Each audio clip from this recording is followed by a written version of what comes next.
नमस्कार, मैं आप सबका अपने YouTube चैनल पर स्वागत करता हूं।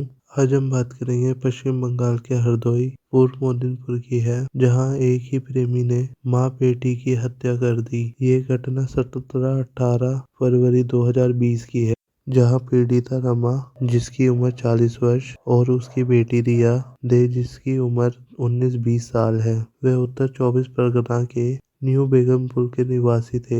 माँ और बेटी का एक ही बॉयफ्रेंड था, जिसका नाम सदनाम हुसैन था। वो दोनों के साथ ही अवैध संबंध में था। के तौर पर आरोपी सदनाम हुसैन का रिया बेटी के साथ प्रेम संबंध था। रिया उस पर शादी करने के लिए दबाव बना रही थी, जबकि सदनाम पहले से ही शादीशुदा था और सदनाम रिया से शादी करने से मना कर रहा था। उन दोनों के विवाद जब बढ़ गए, जब रिया को पता चला सदनाम ने रिया की मां के साथ भी संबंध बना रखे हैं। रिया को जब इस सच्चाई का पता चला तो उनके बीच गंभीर विवाद शुरू हो गए और माँ बेटी को सदनाम की पिछली शादी और उसकी असली पहचान के बारे में पता चल गया था, क्योंकि सदनाम रिया से किसी और नाम से मिला हुआ था और उसने अपनी असली सच्चाई नहीं बता रखी थी। सदनाम को डर था कि पुलिस में शिकायत कर देगी और उसका सामाजिक बहिष्कार कराएगी। सदनाम ने इस विवाद को हमेशा के लिए खत्म करने के उद्देश्य से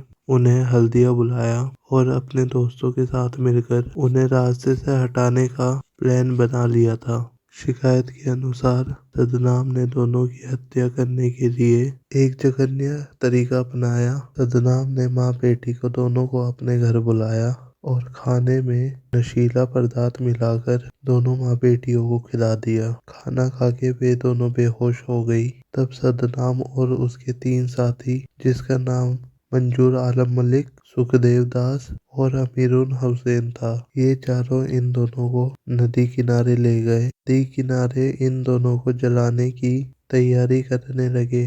तभी सदनाम देखता है कि वो दोनों बेहोशी की दवा से बाहर आ रहे हैं और माँ बेटियों को होश आने लगा था। तब भी सदनाम नहीं रुकता है और फटाफट उन पे ज्वलनशील पदार्थ डालकर उनकी चिताओं में आग लगा देता है और अपने दोस्तों के साथ मिलकर वहां से फरार हो जाता है। उसके कुछ देर बाद ही वहां से स्थानीय लोग निकल रहे थे। तब उन्होंने देखा कि नदी के किनारे आग जल रही है। उन्होंने पास जाके देखा तो उन्हें एक अजीब सी सुगंध आई और उन्हें शक हुआ कि किसी ने यहाँ चिता जलाई है। स्थानीय लोगों ने पुलिस को सूचना दी और पुलिस मौका वारदात पर पहुंची। पुलिस ने वहां जाकर देखा कि 2 चिताएं जल रही हैं। पुलिस ने तुरंत पानी मारकर उन्हें बुझा दिया तो उन चिताओं में एक का शरीर तो पूरा तरीके से जल चुका था, जबकि दूसरी बॉडी आधी ही जली थी। पुलिस ने तुरंत फॉरेंसिक टीम को बुलाया और वहां पर छानबीन शुरू कर दी। तभी उन चिता के पास से उन्हें सोने की बाली मिलती है, जिस पर SHL लिखा था। क्योंकि दोनों की बॉडी पहचान में नहीं आ रही थी, तो पुलिस उस सोने की बाली से ही उनकी पहचान करने की कोशिश करती है। आस पास के जोहरी के पास वो बाली ले जाते हैं और उसे पहचानवाते हैं, परंतु पुलिस के वहां पर कोई हाथ नहीं लगता है। पुलिस इसमें पूछताछ कर ही रही होती है। तभी 2 दिन बाद रमा दे का भाई पुलिस थाने पहुंचता है और पुलिस वालों को बताता है कि उसकी बहन और उसकी बेटी 2 दिन से लापता है और उनकी कोई खबर नहीं लग रही है। पुलिस पहले तो उनकी मिसिंग रिपोर्ट लिख लेती है।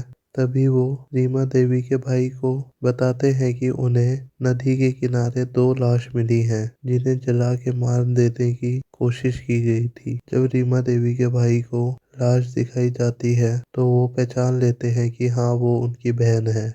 पुलिस पीड़िता के भाई की शिकायत पर इन्वेस्टिगेशन शुरू कर देती है। पीड़िता के भाई ने बेटी रिया दे के बॉयफ्रेंड पर शक जताया था, तो पुलिस इसी रास्ते पर इन्वेस्टिगेशन शुरू कर देती है। पुलिस ने आरोपी के खिलाफ IPC की धाराओं में मुकदमा दर्ज किया है। IPC की धारा 302 हत्या मर्डर के लिए, IPC की धारा 201 साक्ष्य मिटाना, जैसे उनकी पहचान छुपाने के लिए उन्हें जलाने की कोशिश करना, IPC की धारा 34 सामान्य इरादा कॉमन इंटेंशन के साथ अपराध करना और IPC की धारा 328 अपराध करने के इरादे से जहर या नशीला पदार्थ देना। इन धाराओं के तहत पुलिस ने मुकदमा दर्ज किया है।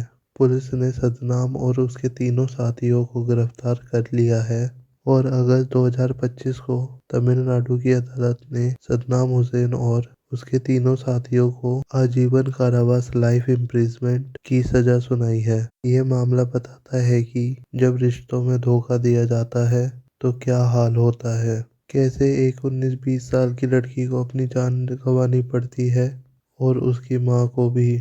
तो मैं तो यही कहता हूँ कि जब कभी किसी से प्यार करो या रिलेशनशिप में आओ तो प्लीज उसका बैकग्राउंड जरूर चेक कर लिया करो, वरना देश में रोजाना ऐसी घटनाएं सामने आ रही हैं जहां एक्स्ट्रा मैरिटल अफेयर के चक्कर में पति पत्नी को मार देता है या पत्नी ही पति को मार देती है।